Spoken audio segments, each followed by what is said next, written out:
ತಿಪಟೂರು ತಾಲೂಕಿನ ಸಾರ್ಥವಳ್ಳಿ ಗ್ರಾಮದ ತೋಟದ ಬದಿಯಲ್ಲಿ ಅರಣ್ಯ ಇಲಾಖೆ ಇಟ್ಟಿದ್ದ ಬೋನಿಗೆ ಚಿರತೆ ಬಿತ್ತಿದೆ.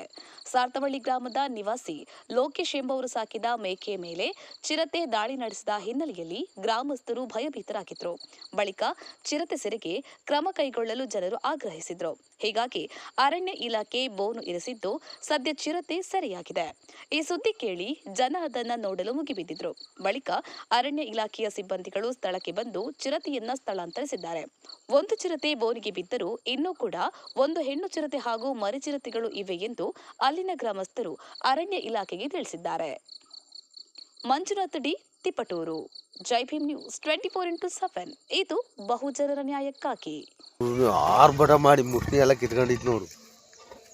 ತಂತಿ ಎಲ್ಲ ಎಷ್ಟು ದಿವಸದಿಂದ ಅನ್ಸುತ್ತ ನಮ್ಗೆ ಸಿಕ್ಕಾಬಟ್ಟೆ ಇದ್ ಮಾಡ್ತಲ್ಲ. ನಾನೇ ಸ್ಟಾರ್ಟಿಂಗ್ ಸೀದಾ ಬಂದೇ ಬಿಟ್ಟೆ.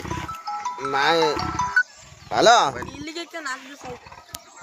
ಕೊಡೆ ಮಾಡ್ತಾನೆ. ಇಲ್ಲ ಕೇಳ್ತಾ ಇತ್ತು, ಅದು ಇನ್ನೊಂದು ಎತ್ಬತ್ತೀನಿ. ಮೂಗೆಲ್ಲ ಕಿತ್ಕೊಂಡ್ಬಿಟ್ಟೈತಿ.